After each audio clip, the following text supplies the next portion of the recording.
All right, welcome to the CTE Inspired Conference. Hope you guys have had some great sessions so far. We are going to talk a little bit about the construction technology program here in Lubbock, Texas, and what we do, our partnership with Habitat for Humanity. So hopefully you get some good information out of that. If you guys don't mind, I'm going to go ahead and share my screen, and I've got a PowerPoint going here.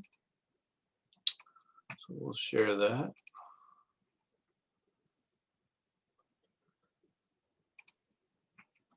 All right, so like I said, this is construction technology and Habitat for Humanity, what I would call a perfect partnership, because to be honest, this works out really, really well for us, and I hope it will for you too. Today, we're going to look a little bit into just an introduction to myself, my program, background that we have. We're going to talk a little bit about Habitat for Humanity, basically what they stand for. Most of us know or we've heard of them, but if somebody were to corner you in the elevator and ask you what Habitat's all about, maybe not. And so hopefully we'll give you a little more information, give you something to talk about when you're talking with your school board or your administrators or anything like that. We're going to talk about how this is a co-curricular activity. It is not something that you have to add on to what you're already teaching. So this is completely co-curricular. We're going to talk about the process that we do at the Byron Martin Center at the ATC. And then we're going to talk about some of the benefits and how you guys can get started. So just to start us off, like I said, my name is Randall Hust. I am the construction technology teacher at the Byron Martin Advanced Technology Center. The ATC opened in 1996. Basically, Lubbock is a fairly large district. We have 5 high schools. And in the mid 90s, they decided to open a center that would service all of the students in career and technology education. That thing has grown. We expanded it in 2006. And really, we cover almost every pathway. We have, of course, all the trade and industrial, automotive, body shop, welding, machining.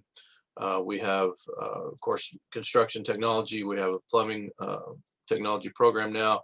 We have an electrical technology program now. We also have a full wing of nursing students.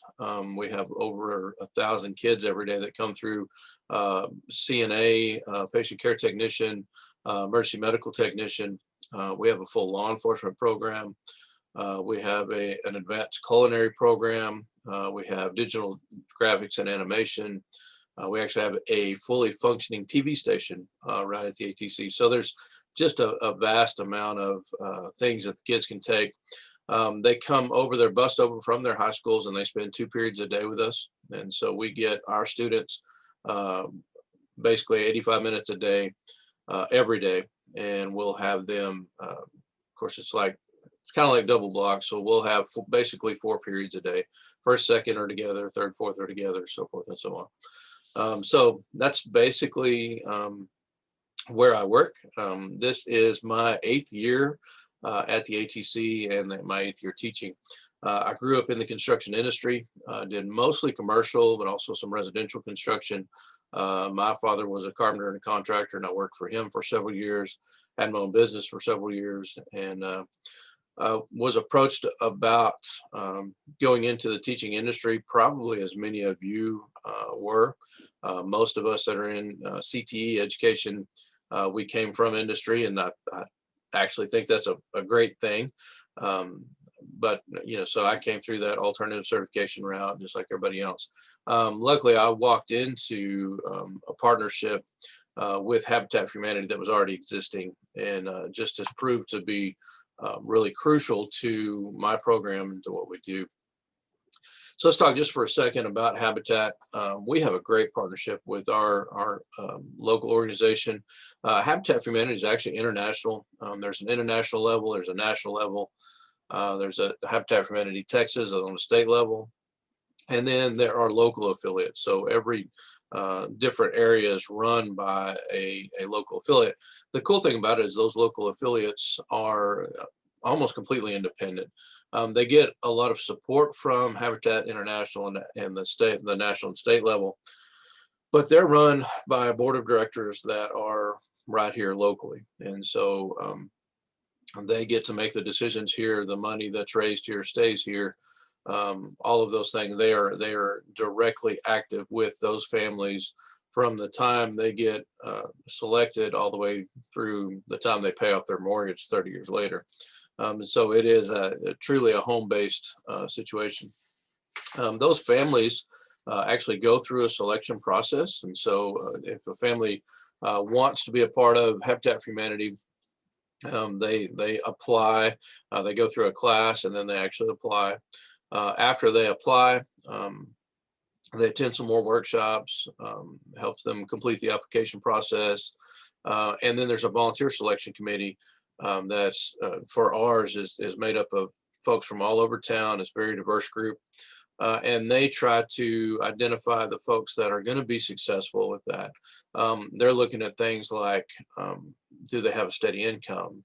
Do they have a history of walking away from commitments? Things like that.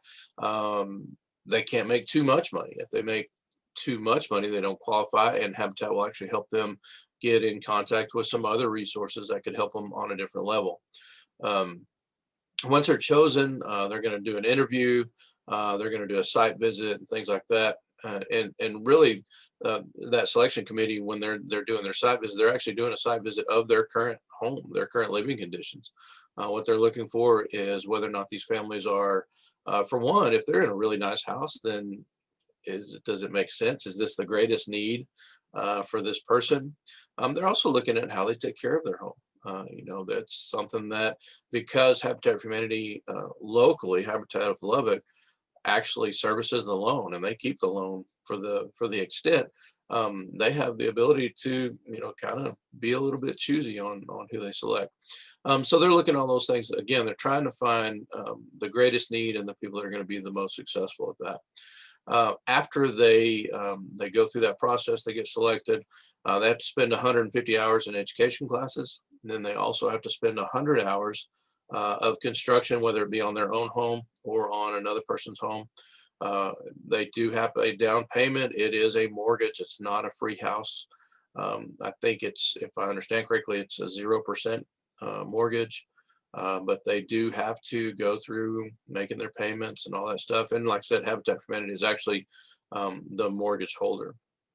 So we've actually had our partnership going on for about 20 years. And ironically, I can't really find anybody that can give me the details on how it got started or who started it. But frankly, it doesn't really matter to me. I'm very appreciative of the fact that they went through that process, got that connection together. We are financially supported by a nonprofit here called the Helen Jones Foundation, as well as some other beneficiaries too. That is one thing with Habitat, is that all these houses have to be funded in some way, and so some of that is on the local affiliate, but some of it also is on the school to try to find that funding. And we all have our different connections, so oftentimes that's not as difficult as it sounds.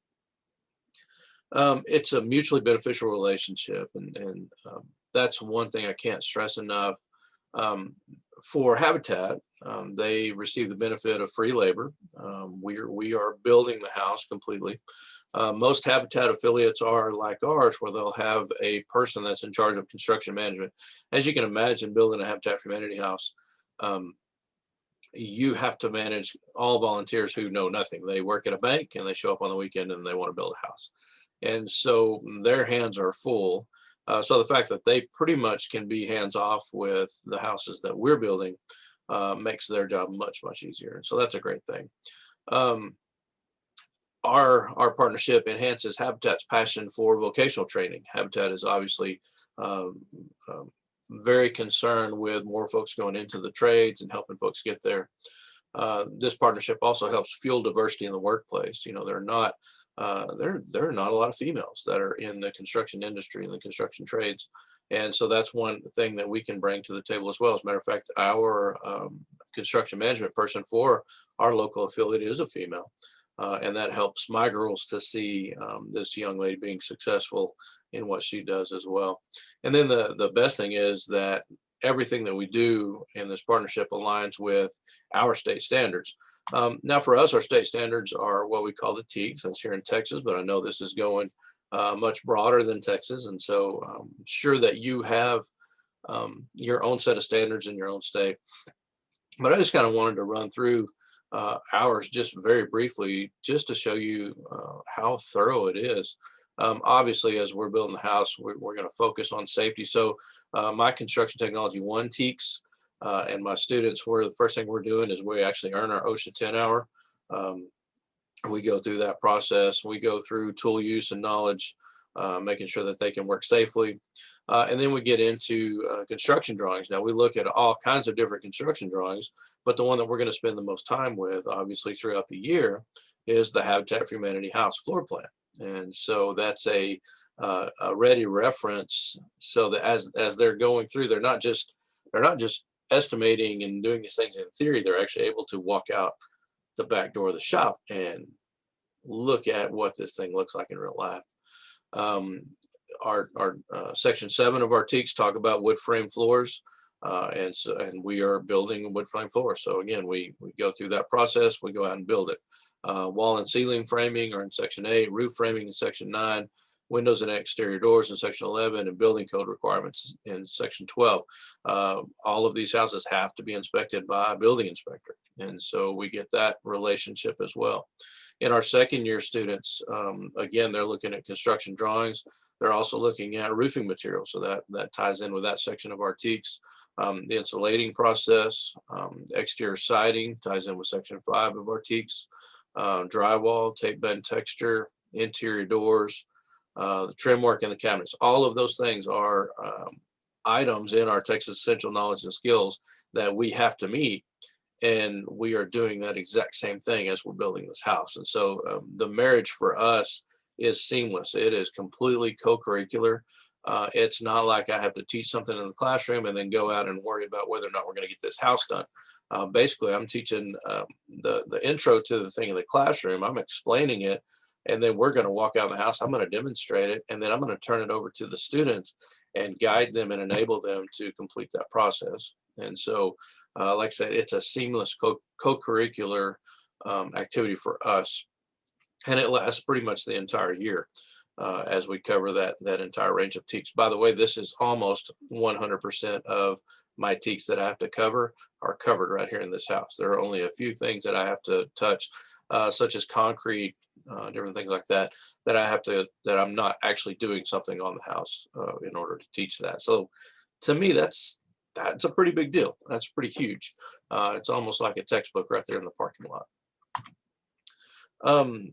We also get the benefit of our students are receiving practical experience on an actual home. I know a lot of folks that they'll build sheds, or they'll build mock walls or demo walls or dog houses, all of these things to try to teach the concepts of framing, which is a great thing. I mean, as teachers, we are creative. We'll find any way we can to try to get this concept into the minds of those students.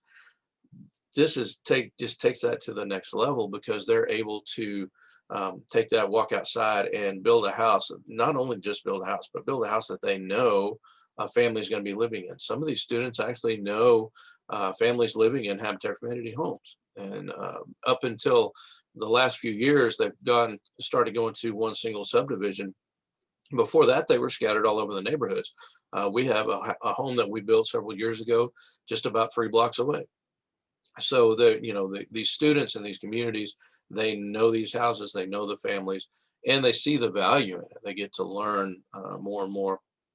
And I think that really just emphasizes the connection to your community, to being a good citizen, to being able to give back.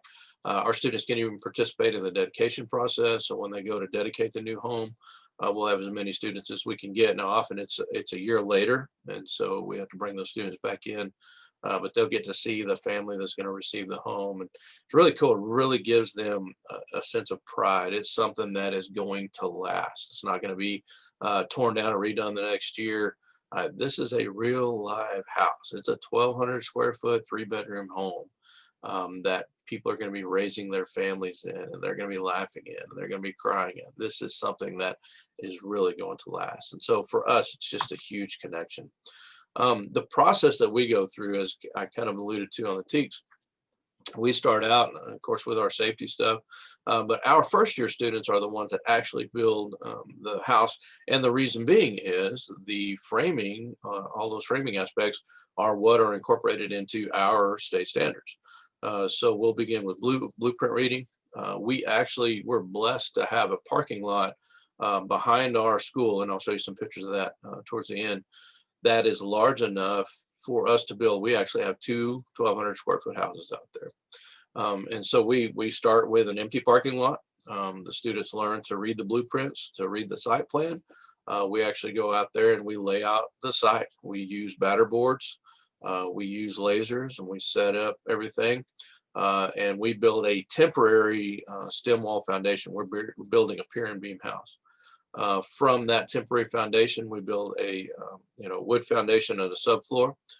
We deck that out, and then we go back to the plans. We learn how to measure and lay out the walls. And then on that platform, we lay out the walls. We build the walls there. Once we get the walls stood up, we do the exterior sheathing. Then we'll do ceiling and roof framing. Now we teach them both ways because our standards cover both conventional roof framing and truss framing. And so we've been alternating. One year we'll do a house with trusses. The next year we'll do a house with conventional. And then we'll have to supplement. We're actually changing that a little bit. We're going to go to completely conventional framing because I think they learn a lot more, and I can supplement the truss framing aspect a lot easier than I can teach you how to cut rafters when we're not really cutting rafters, you know what I mean? And so that's the process we're doing. Then we'll go into obviously decking the roof, putting on the roofing, doing the exterior doors and windows and siding, covering all the aspects of wrapping the home, creating that closed envelope. We'll have the inspectors come out and talk about how they have to seal the windows and doors off and how they can do that effectively. For our second year students, so that was our first year. So they get, in the process of 1 year, they get that house to the point of being what we'd call completely dried in. So the next year, and if those students come back the next year, they'll be the ones doing it. They get to finish out the interior of that house while the next first year class is building another house. Okay, that's why we have two going at one time. So the second years will come in, they'll start out with insulation. We've been doing spray foam. And so we have to contract that out, but those contractors are gracious and let us kind of help and be a part of it and watch the process get done. Then we install the drywall. We learn how to tape bed and texture. We'll install the interior doors, and then we get to do the trim work. So the base, teach them how to do crown mold, window treatments, different things like that. And then probably the biggest section of it, what takes the most time, is learning how to design, build, and install the kitchen and bathroom cabinets. And so that's a big process there. They get to learn a tremendous amount about cabinet making and different things like that. And then, of course, the different shelving in the closets and any kind of little thing that we can add to there. As I said, both houses are actually built right there on school property, which works out fantastic for us. There's another school in our district or in our area that is, they had more time. The way their schedule worked, they actually had their students for about 4 hours a day. And so they were actually able to bus to the subdivision and build a house on site on slab, which works out really good. Our houses are all pier and beam. They have to be that way in order for us to move them. We are actually, according to the inspector, we are actually the only builders that they will let build a pier and beam house to be moved in the city limits of Lubbock, which is kind of cool.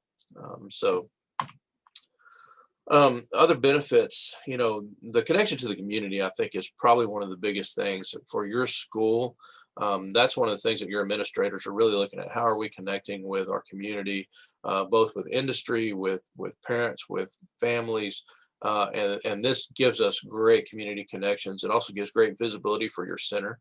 I'm amazed at our little town of 250,000 that how many people still don't know what the Byron Martin Center is. But if you say it's that place where we build the Habitat for Humanity houses, they're like, oh yeah, okay, I know exactly where that's at, because they can see them in the back of our building and they see them being built, and they know that's a cool thing.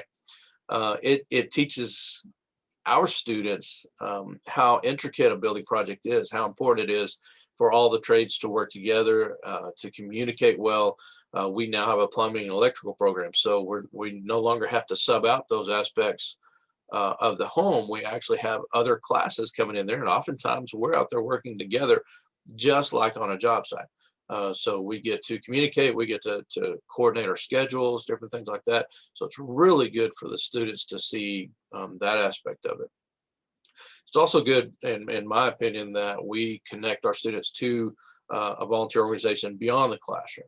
I've heard a lot of these kids that go into college or go on in their life, and one of the things that they like to do is still go back and work on a habitat house on the weekends, or do things like that. There's always opportunities for them to volunteer, and even if it's not habitat, there may be other organizations that they're going to apply those same skills. Maybe it's in scouting or different areas like that, that they'll be able to apply the skills that they've learned in helping that process. There's also many of us in the trades nationwide compete in Skills USA, and there is a Skills USA Community Service contest that you can do. So that's another aspect to it that will incorporate what the students are learning and doing there. Also I think it gives the students a sense of service. I think as a nation, maybe we've lost some of that, and so bringing that commitment and dedication to giving back, I think, is a huge thing. And it also expands Habitat for Humanity's ability to provide more housing in our areas. Matter of fact, us and their Blitz build this year are the only houses that are going to be built. So that's pretty cool for us as well. So for you to get started, and I know I'm stretching my time a little bit here, but one of the best things you can do is reach out to your local affiliate, meet with the chairman of the board, the executive director, draft a proposal that highlights the benefits for both sides, whether it be the free labor aspect, expanded building capabilities, being able to enhance the vocational training in your area, and helping the community. Those are some of the biggest benefits that you can have. And then obviously try to help them secure the funding. Oftentimes, for our area, our executive director is amazing at finding money. I have no idea how she does it, but she's great at it. But they may need some help. And again, we've all got connections. We serve on boards. We do different things. We have our advisory committees. You'd be amazed how much people are willing to help when they're talking about two of the most important things: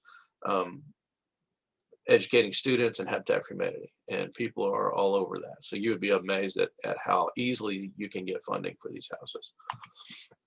If you need help or would like us or anyone to help you communicate with your folks, Christy Reeves is our executive director for Habitat for Humanity.